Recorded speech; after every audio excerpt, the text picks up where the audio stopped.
I'm Shabnam for YCo2, and you might know me as Soul Sister already in Discord.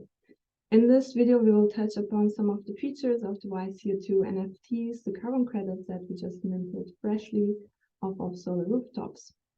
Again, to make this video short, I will do my best to only touch concepts and flash links that you can follow up in the descriptions, and definitely join the YCo2 school.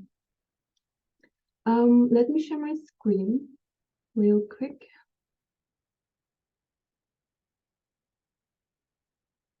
So we go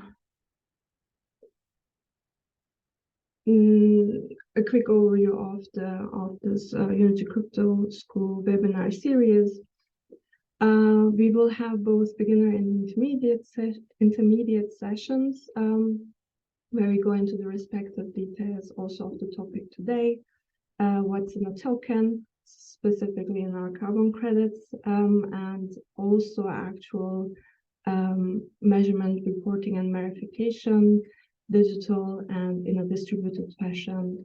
These will be most of the topics that we go into today, but in the courses we'll go a bit broader. Good, and as said, the basics start on January 10, the next week. After that, we go into the refi rabbit hole a bit deeper, and we will be alternating. So if you miss one session, you can come back every other week. Okay, as you know by now, with YCo2, YC Finance, we say these are carbon credits as they should be. You know, one should fund actually solar rooftops and then receive the right to mint those credits. In this way, we keep the carbon value capture as well as value creation through solar power coupled, as opposed to decoupling them from the start and then try to prove the carbon credits do have a real impact in a cumbersome way as it is being done today. But for the starters, you can also directly test this by minting carbon credits using the smart contract from existing solar projects. This is basically for us to get to know each other, and we offer these high-resolution carbon credits from UK, where we also have the local grid's carbon intensity in 30 minutes data starting from 2017. These are mint to offset, meaning you're minting them directly in your wallet and they become non-transferable in your wallet. And this is what we mean by self-sovereign, entirely in a distributed fashion. And of course, the solar power production data, this we have from Unity software as a service platform, actually down to 5 minutes. So these high resolution carbon credits you can mint, but as of 2020 and into foreseeable future, the UK is still the only place that has the 30-minute data on the carbon intensity of their local power production. So these YCo2 carbon credits you're minting are truly limited edition.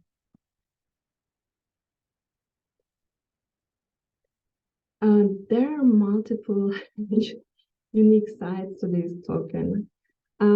Since we put effort into making them high resolution, including visualization of the carbon emissions avoidance data, meaning the visual is also unique. You mint them for basically 75 XI, or if it's high granular data, meaning with 30-minute resolution, it is 125 XI per ton. Well, typically I offset a flight, right? And that is back and forth, let's say. That is, well, not little, and I can pay, but let's see, and I should really, if I have to take this flight, I really should offset my pollution. But let's see, if I wanted to offset my entire carbon footprint, that of an average European, right, 8,400. Let's see if I'm still that cool.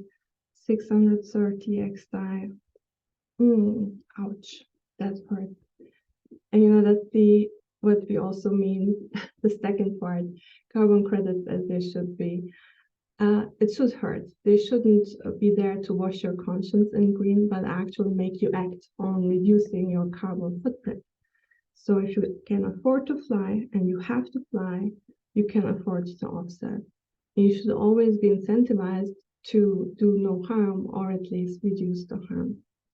And through the extended YC governance, you will be also participating in directing funds and to R&D and to more solar projects moving forward. So these carbon token economies, as we see, are cognitive behavioral therapy for our consumer culture, and we badly need them to close this value action gap that we have when it comes to climate action. And if you want net zero by 2050, then we definitely need the price of around 100 USD per ton. Okay, let's see. Something is not clicking here. Okay. So again, this is what the experts say, and if you take time to reflect, you realize what hurts and what doesn't, and what these carbon credits really should be for, namely for funding more solar and replacing dirty electricity, one rooftop at a time. Good. All right then. Now let's switch to 1 second. Let's switch to our YCo2 token contracts. Tighten your seatbelt for a quick run through almost all there is to know about what is understood of the YCo2 smart contract. So we'll go into this in a bit. Let's go to this overview that we have. You can also find it on the website. Here under Learn More, you have an overview basically of all the different parts of this smart contract. So we mentioned the high resolution data, the community validation part. This will be its own session for sure, but I'd like to go into the unique visual art once more, specifically the artist collaboration that we did in the spring of 2022. With these artists, Jean-Luc and Mariana Carranza, basically we looked into how one can actually make visible this invisible value of avoided carbon emission, so of not polluting.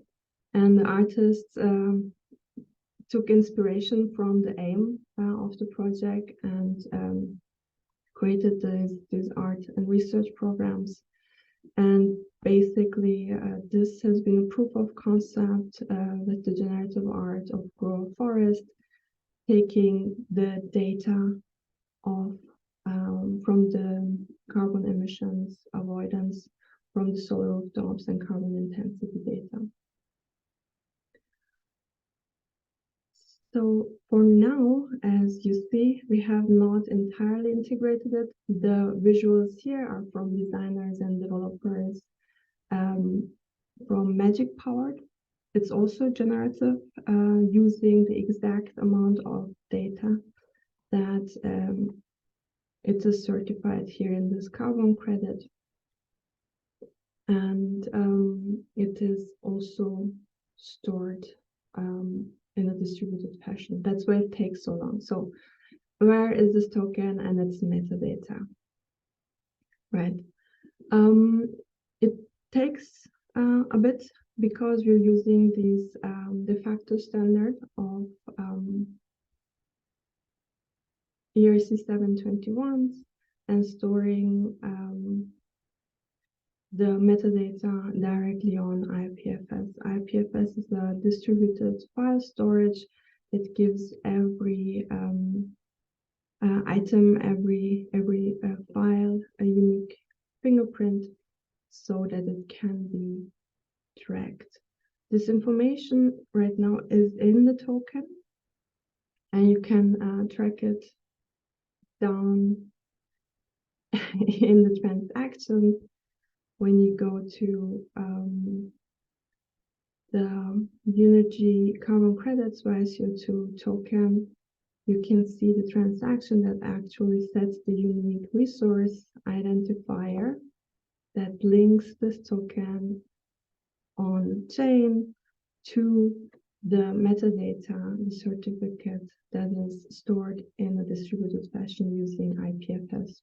When you click on see more here, now we're really geeking out. You don't have to do this. We're going to link it to the new version of the user interface. But for now, I'm giving you the what's under the hood. So this is this unique identifier for the content. And this is how the information is tracked on-chain, off-chain. Here we see the metadata on the IPFS. This is the description of the YCo2 carbon credits. The raw data is equally uniquely identified and stored, as well as the image. So this is what's in a token. Okay, there's one more. Yeah. So IPFS is basically run by Protocol Labs, Filecoin, and they have started an initiative, Filecoin Green. And the Filecoin Green team has created this fantastic venture. It's still pre-alpha, but it's basically a sandbox for now CO2 storage, with which they want to promote the development of standard data schemas for environmental assets. So basically, we will have our schema of the IPFS metadata, how we stored it. The schema will also share there, and this is the Web3 way of standardizing in an entirely open and permissionless and accessible manner. Good, that was it. Then I wish you have a lot of fun. The next video will be about Gnosis chain. About maybe decentralized exchanges and what we're going to do with our tokens. So thanks a lot for watching this, and I hope you enjoy your journey. Give your feedback, you know where to find me, and talk soon.